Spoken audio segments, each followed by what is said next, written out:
Hi friends, ನಾನು ನಿಮ್ಮ ಪ್ರೀತಿಯ ರೇಷ್ಮಾ. ನನ್ನ ಇನ್ಸ್ಟಾಗ್ರಾಮ್ ಹೋಗಿ 3 ದಿವಸ ಆಯ್ತು. ಇವತ್ತಿಗೆ ನನ್ನ ಇನ್ಸ್ಟಾಗ್ರಾಮ್ ಹ್ಯಾಕ್ ಆಗಿದೆ. ಅದು ಹೆಂಗಾಯ್ತು ಏನಾಯ್ತು ಗೊತ್ತಿಲ್ಲ. ಇನ್ಸ್ಟಾಗ್ರಾಮ್ ನೋಡ್ತಿದ್ದೆ, ಅದು ಅದ್ರ ಮೇಲೆ ಬಟನ್ ಅಲ್ಲಿ ಅಮ್ಕಿ ಈ ತರ ಹೋಗ್ಬಿಟ್ಟಿದೆ. ಕರ್ನಾಟಕ ಜನತೆ, ಕನ್ನಡ ಜನತೆ ನನ್ನನ್ನ ತುಂಬಾ ಬೆಳೆಸಿದಿರಾ. ಇವತ್ತು ನಾನು ಚಿರುರುಣಿ ಅಂತ ಹೇಳಕ್ ಇಷ್ಟಪಡ್ತೀನಿ. ಒಂದು ಹೆಣ್ಮಗು ಬೆಳೆದವಳೆ ಅಂದ್ರೆ ಓದಿಲ್ಲ ಬರ್ದಿಲ್ಲ, ಅದು ನೀವೇ ಕಾರಣ. ದಯವಿಟ್ಟು ನನಗೆ ಹೆಲ್ಪ್ ಮಾಡಿ ಅಂತ ಹೇಳಕ್ ಇಷ್ಟಪಡ್ತೀನಿ. ನಂದು ಹಳೆ ಅದು ಅಕೌಂಟ್ ಬೇಕು, ದಯವಿಟ್ಟು ಅದು ಅಕೌಂಟ್ ಬೇಕು, ಎಲ್ಲ ಸಪೋರ್ಟ್ ಮಾಡಿ ಅಂತ ಹೇಳಕ್ ಇಷ್ಟಪಡ್ತೀನಿ. ನನ್ನಿಂದ ಏನಾದ್ರು ತಪ್ಪಾಗಿದ್ರೆ ಕ್ಷಮಿಸಿ. ಓದಿಲ್ಲ ಅಂದ್ರೆ ಹೆಣ್ಮಕ್ಳು ಬೆಳೆಯೋದು ತಪ್ಪ. ಹೆಣ್ಮಕ್ಳಿಗೋಸ್ಕರ ಈ ತರ ಕಾಲ್ ಹಿಡಿಯೋರು ತುಂಬಾ ಜನ ಇರ್ತಾರೆ.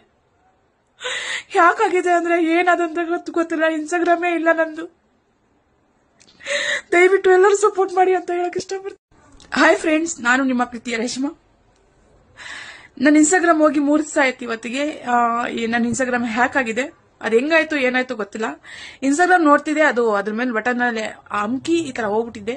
ಕರ್ನಾಟಕ ಜನತೆ, ಕನ್ನಡ ಜನತೆ ನನ್ನನ್ನ ತುಂಬಾ ಬೆಳೆಸಿದಿರಾ. ಇವತ್ತು ನಾನು ಚಿರುರುಣಿ ಅಂತ ಹೇಳಕ್ ಇಷ್ಟಪಡ್ತೀನಿ. ಒಂದು ಹೆಣ್ಮಗು ಬೆಳೆದವಳೆ ಅಂದ್ರೆ ಓದಿಲ್ಲ ಬರ್ದಿಲ್ಲ, ಅದು ನೀವೇ ಕಾರಣ. ದಯವಿಟ್ಟು ನನಗೆ ಹೆಲ್ಪ್ ಮಾಡಿ ಅಂತ ಹೇಳಕ್ ಇಷ್ಟಪಡ್ತೀನಿ. ನಂದು ಹಳೆ ಅದು ಅಕೌಂಟ್ ಬೇಕು, ದಯವಿಟ್ಟು ಅದು ಅಕೌಂಟ್ ಬೇಕು, ಎಲ್ಲ ಸಪೋರ್ಟ್ ಮಾಡಿ ಅಂತ ಹೇಳಕ್ ಇಷ್ಟಪಡ್ತೀನಿ. ನನ್ನಿಂದ ಏನಾದ್ರು ತಪ್ಪಾಗಿದ್ರೆ ಕ್ಷಮಿಸಿ. ಓದಿಲ್ಲ ಅಂದ್ರೆ ಹೆಣ್ಮಕ್ಳು ಬೆಳೆಯೋದು ತಪ್ಪ. ಹೆಣ್ಮಕ್ಳಿಗೋಸ್ಕರ ಈ ತರ ಕಾಲ್ ಹಿಡಿಯೋರು ತುಂಬಾ ಜನ ಇರ್ತಾರೆ.